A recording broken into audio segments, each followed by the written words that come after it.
Let's talk about the movies that have really stayed in my mind after seeing them this summer has been the one that feel completely different. Does that mean when the script for The Kitchen came your way, it felt like that? It just feels completely different, even though it's a genre we've seen before. So, Yeah, I would totally agree. When I talked to our director the first time who also wrote it, I was kind of asking her what exactly is the tone of this. And what I found interesting was that you can't really compare it to one other film. It's kind of its own thing. And yeah, that's one of the things that certainly drew me to it, for sure. but given the tone, with you specifically, you sort of bring the violence and bring the love, which seems like contradictory, but how was it sort of finding that space to sort of bring those sides of your character into the scenes that you have? It was a question of following Elisabeth, I think. I knew that my character had to suit her character, so I wanted to see how weird she was going, to see how weird I should go to match that. And we found that they're quite a weird couple, and I really, really liked that. I really dug them as a couple. So does that part of exploring the dynamic with Elisabeth, does that happen while you're shooting? Do you guys rehearse? If you could talk about that, finding it with her. That's interesting. We talked before we met, and I think we met in New York and read through our scenes together, talked about what was working and what wasn't, and what we needed to work more on. And yeah, I very much felt that basically what I was doing was following her. So I kind of pitched my guy around her, and then just found a way.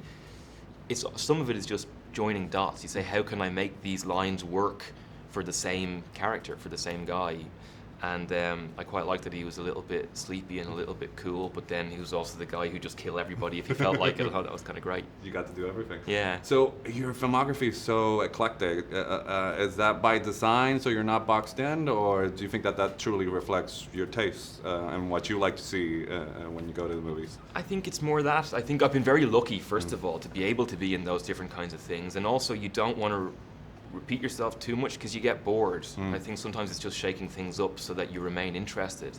So the next thing you're interested in will be something that's different naturally to what you did before. But does that reflect what's offered to you? I mean, or does it, for example, if you do a period piece, suddenly you're always getting period piece, or how does that work? That can happen a little bit. Yeah. That can happen a little bit, and so your job then is to make sure that doesn't. That doesn't. Yeah, that you don't throw make the those net out there and decisions. go like, no. And just do 7 of the same thing in a row. Yeah. So given that you do something different every time, I wonder, because you're able to sort of, I love transformations that don't sort of require physical. It's like we believe that you're that character without having to physically transform. Right. Yeah. Do you prepare differently for each role, or Yeah. so what do you do for this one in particular? This one, I just slowed my heart rate. And I just slowed my heart rate and allowed myself to be in love, and just decided that it was a love story, that the story I was in was a love story. Nice. And not a comedy, but like not far off, and just decided to let that happen. And just allowed myself to just drink in Elisabeth's character and just be around that and enjoy it. And that was wonderful. And not putting too much onto it, you know? You have to do a YouTube tutorial so I can learn how to slow my heart rate when I'm doing junkets. My time's up. All right. Nice talking to you. All right. You guys have a good day. You too.